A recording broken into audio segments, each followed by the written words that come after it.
So we have a very special In the Reading Corner recording today. I'm going to be talking to Sara Grant, Kaine and Andrew James, who've all been involved in one way or another in the Undiscovered Voices anthology, which is an anthology to highlight the new talent that's coming through in writing for children.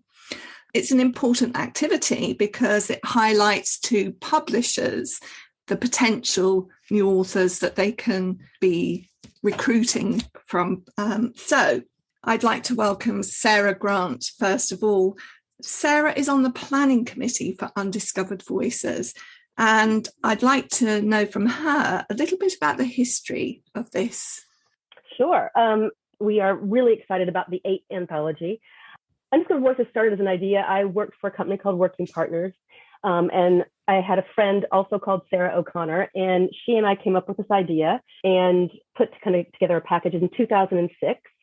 And for the first anthology, maybe the first 2 anthologies, we read all the submissions and we put it all together. And we asked members of SCBWI originally just in the UK, but then we added the EU. As long as you're a member, there's no entry fee. You can send a 4,000-word extract, a small synopsis, and a small bio. And we have at least 2 readers for every submission. And then we pull a list together, have an excellent panel of judges who are editors and agents who ultimately select the 12 that will be in the anthology. And it is available for free to download, and you can read those openings. And I think it's a great tool for budding writers to look at these. And there's the judges' comments are also at the end of every one. So it's saying, here's why we selected it, because we wanted it as a little bit of a learning tool as well. So it's a really diverse mix of stories, and every year we are proud, but we are particularly proud of this wonderful group, because it's such a diverse mix of stories that I hope people will enjoy. And I hope we will start to see some agents connecting to these writers and hopefully publishing deals, because we've had really great success. My friend Sarah and I, when we started, we said what we define as success. And we both agreed that if one person received a contract from the book, we would consider that we had done we'd be really proud of ourselves. And now, it was in 2008, so how many years later, I think all but 2 have some sort of book contract or book deal from that first anthology. Well, a fabulous initiative. And for our listeners, just to clarify that SCWBI is the Society of Children's Writers and Book Illustrators. Yes. So we'll come back to you in a little moment, Sara, but I want to talk to 2 of the writers that you have selected, and really just to reaffirm what you've said about once you read some of these first chapters, there wasn't enough there for me. I just wanted to keep reading. Can I come to you first, Katia? Tell us a little bit. Your story is called Evolandia. Tell us a little bit, first of all, about your personal journey. When did you start writing for children? I've always loved English and stories, since I was a kid. But I decided to try to pursue writing as like a serious career about 10 years ago. And the first novel I wrote was definitely the hardest, as well as not being very good, but that's okay. So I just kept writing. And I think I've probably written about 6 or 7 novels altogether, probably about half of them for children, almost all fantasy. I love fantasy. And then after a while, I thought maybe I'm good enough to start submitting. So I submitted to agents, and I didn't really get very far, but I got some useful feedback and a bit of encouragement, which was great. And I just always had the attitude that it's fine. I might not be good enough now, but if I keep going, I'll just keep getting better and I will get there eventually. And I wrote an early draft of Evolandia in 2020, and I started submitting it to agents in early 2021. And I was like, this is it. This is the book. This is amazing. They are going to be beating down my door for this. And they weren't. And all I got was crickets. So that was kind of quite a low point. And I really started to question whether I had it or not. But I decided to double down. So I threw everything I had at it. And that's when I joined SCBWI. And that really was a turning point for me, like the courses that they had there. And I learned about Undiscovered Voices and entered that. And I just kept improving the novel and improving it and improving the opening. And in particular, as I've told Sarah, there was a webinar she did where she gave us an exercise to do on the opening. And I was like, just light bulbs flashing everywhere. Yeah, and then I entered Undiscovered Voices and was lucky enough to be selected. So I feel like, I'm really taking the next steps now. And I'm just so happy to be here. The thing that comes through to me from what you're saying is how important resilience is. People may think that this just drops on your doorstep, and that is such an unusual story when that happens. Most people, it's like training. Most people have to work hard at these things. Absolutely. So that really comes through in your story there. The other thing that I wanted to ask you is, what was it about this workshop with Sarah that was a light bulb moment? Well, you've got so much to do in the opening pages. It's really hard. And I think a problem that a lot of writers have is trying to explain too much. And I knew that. And I was like, yeah, but I'm not doing that. That's fine. And she said, take 3 markers and highlight exposition, dialogue, and action. And I did that. And the one with exposition was just massive. And I was like, I really didn't think I was doing that much exposition. So I went through and I just cut loads of that out. And the result was just so much leaner. Tell us a little bit about your story, Evalandia. Well, it's about a girl whose sister is kidnapped by an evil chrysalis queen, and she has to travel to another universe to save her. The protagonist's name is Luca. Her sister is Zoe. So she's been taken to a world called Evalandia, which is a world filled with creatures from Earth's evolutionary history. And so along with a boy called Carl, she travels through this strange world, making unusual allies, solving riddles, and battling dangerous creatures. And they travel through lots of interesting places like ancient underwater cities and dinosaur-infested plains. And they have to reach the queen in her citadel on the volcano, where they have to try to stop her from turning Luca's sister into stone. So the judges commented, well, one of the things that they commented on was your wonderful atmosphere and your ability to contrast that kind of strangeness with the normal. So as comes across in it, I think I'm fascinated by the natural world. And I'm often watching things about it thinking, this is much weirder than anything anyone could come up with in their imagination. So, the real world is incredibly fascinating and curious. I'm going to bring Andrew in, Andrew James. And Andrew, your story is called Jack Swan's Phoenix Quest. And as Katie has told us a little bit about her story, is yours similar, or did you take a different path to coming to write for children? There were definitely parallels there. I think I've always written sort of poetry and short stories, and then about 15 years ago, I decided that novels were really where I wanted to go. And I just dove into the first one. Didn't really think about who it was aimed at. It kind of came out with what I think would probably be pictured at commercial women's fiction, just by some bizarre, random, I don't know quite how it happened. And it was really kind of working my way through that and then realising that I'd written an actual novel and finished it, but it wasn't quite right. And perhaps needed more thought going into it beforehand. And then looking at the fiction that I enjoyed and read and the stories that I loved. And really, I kind of, at that point, recognised that children's fiction was something that I focus on much more in my own reading. I really enjoyed it. I think there's a real freedom to the stories there. I think children are willing to listen to certain aspects of storytelling, whereas adults will want more justification for it being there. And I think sometimes that little bit of freedom just gives a bit more excitement to the story. And I think that's what Katie is kind of into that as well, with some of the things she was talking about in terms of fantasy, that children will just accept that certain things are there and get the story rather than trying to dissect it in too many ways. So it was about, sort of 11 years ago, I wrote my first book for children. It was absolutely dreadful. It's still dreadful. I gave up editing it about sort of 4 or 5 drafts in and moved on to the next one, which I'd finished just as I was doing my MA at Goldsmiths in children's literature.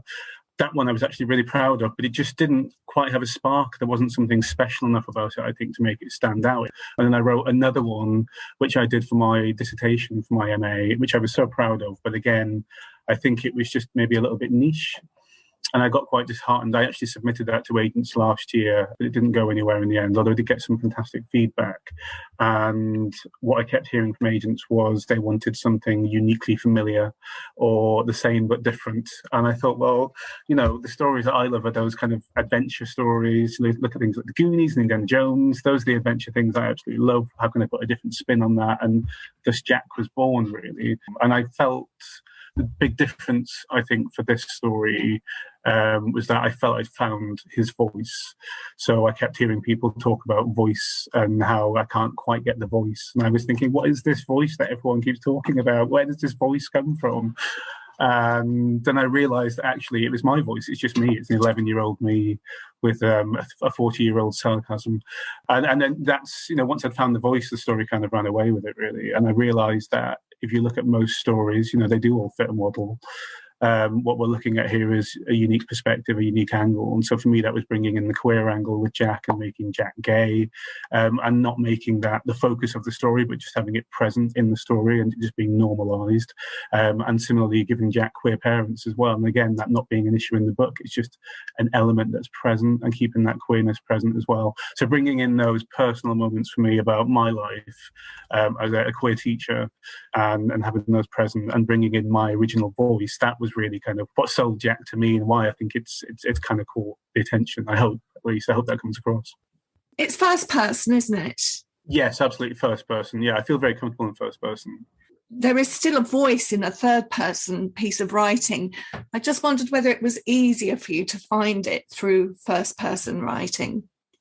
I think they've both got enormous challenges, and I think that comes down to just crafting again and again.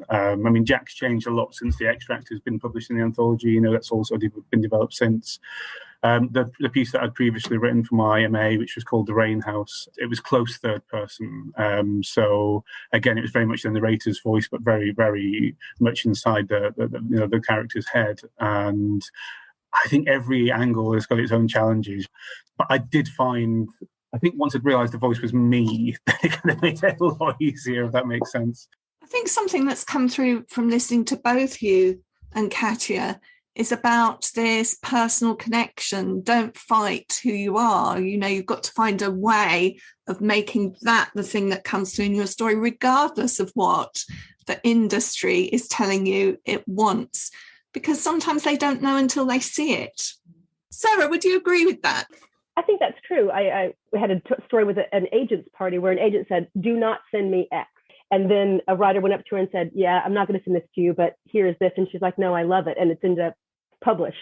And often I'll say things like, I remember in one of the first anthologies, I'm like, zombie stories, that's not really my thing. And then we had a zombie story and I just absolutely loved it. The voice, and it was funny, and it was all kinds of things that I didn't expect. But absolutely 100% it's what you said. You read 270 submissions, and then there's just some where the voices stay in your head. I remember with Katya, it was at the Natural History Museum, and she's polishing the specimen bowl. It's not Katya, but her main character is. And there's just an atmosphere and a humor and a quirkiness there that just from the moment you read it, it's right there. And I was like, yes, absolutely. And Andrew, like you said, the voice, the funny, I think if it's funny, it does stand out a little bit. It's because it's a rare thing to be able to get that humor. And Andrew's voice is, yes, sarcastic and funny and lovely. And, with both characters, you think, I'll go to the end of the earth with both of you, I have to say that that's one of the joys of reviewing books as well, that you read outside of your comfort zone, and then you discover actually that you don't just want the same thing all the time. You do want something fresh and lively and interesting. And I want to just ask both Andrew and Katya, so maybe Katya first. Obviously, to be entered into Undiscovered Voices, you are a member of SCWBI. What has that as an organisation done for you? There's a few things. So the courses were really important. I had done a lot of reading about the craft. I learned all about structure. I could tell you the hero's journey backwards. But I'd reached a certain level, there was a certain level I'd reached that I could get from things online or in books. And the courses with actual published authors and the hints that they gave you, And things like seeing their processes and seeing all the books that they had with like 100 post-it notes and all the notes in them, and going, okay, that's really interesting. So that, from the craft point of view, was really important. But also, it's, as people often say, writing is really lonely a lot of the time. And a lot of us are in a bubble for quite a while, just writing alone. And so meeting other people who were in the same boat and being able to share your stories and find out, yes, everyone else has also, experienced the same thing. That made a really huge difference. Andrew, is there a business element to this as well? Yeah, definitely. I mean, you have to be smart about this. You are approaching it as a job. You have to, yes, we're creatives and we love to live in that fun, bubbly world where we can write stories and tell lies. But ultimately, you have to be professional. And that's one of the brilliant things about the SCBWI. I don't want to sound like I'm trying to sell it, because I don't think I need to, actually. It's huge already. Is that they do look at the pragmatics of that as well. But I think when we were narrowed down to the short list and then the long list, we had a workshop day as well that we did in January with the 12 of us. And that was a big part of the focus of that day, actually, was the business aspect here of how do we market ourselves? How do we manage and utilize this opportunity that we're being given? Because it's a very unique opportunity. And I think if you don't approach the industry as a business, then you're actually really hindering yourself and your chances. There is an etiquette to doing this, and you need to learn how to do it, whether you care for it or not. It's just the way the industry works. I think the 12 of us, it's something we speak about quite a lot in the WhatsApp group as well, Katya, isn't it? We're kind of talking about how we approach people and things like that. So you have to be smart. And I found the entire process, actually, from being shortlisted to longlisted to shortlisted, and then going through to the publication of the anthology. There's been a huge focus on that for us to kind of introduce us as new professionals, I suppose, within the industry. You used a phrase there which I thought was quite interesting. You said, how to market yourself, not how to market my book, how to market myself. Do you think there is an element of a package that people are looking for? It's not just the book on its own.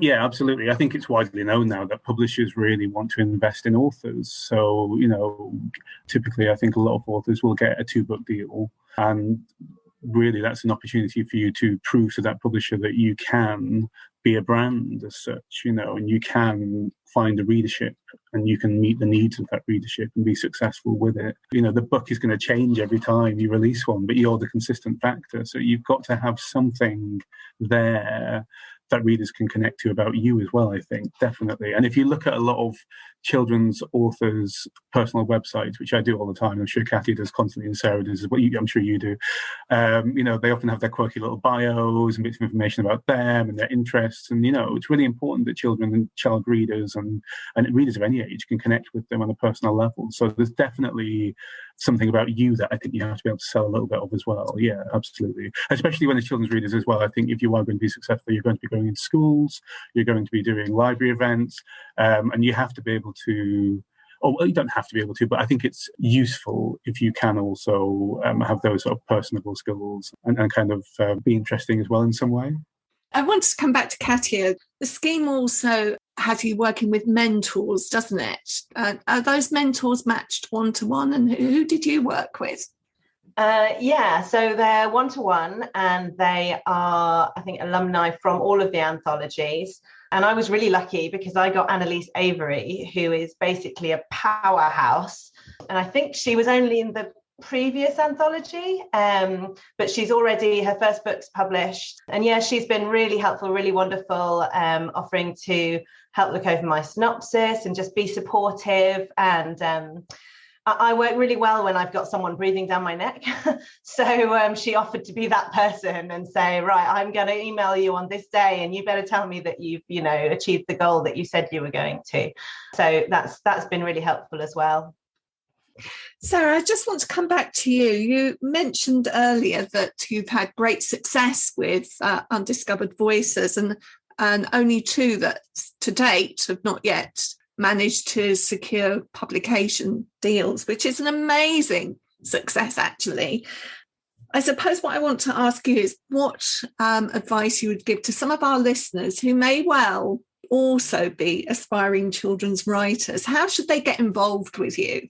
I think, Andrew and Katya are perfect examples, and I'm the same, it's tenacity.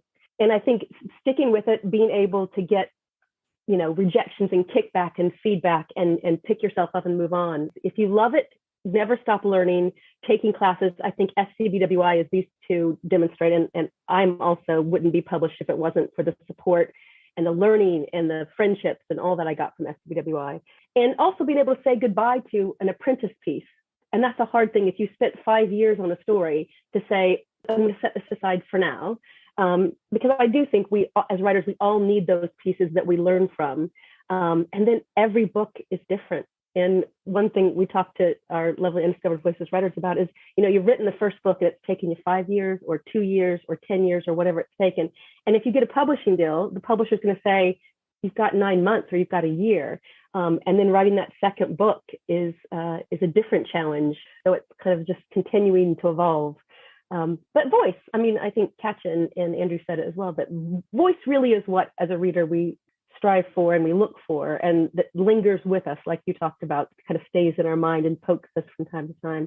And James Scott Bell, I don't know if it's somebody you've come across. James Scott Bell is an American, and he writes a lot of books on writing. And he has a book on voice, which I think is the best thing I have ever read. And it's I'm reaching up to get it from my bookshelf. It's a very, very thin novel, and it's called The Secret Power of Great Writing. That was really one of the best books about voice that I ever read, that didn't just say, I know it when I hear it. It actually gives you some things to do and ways to look at your writing.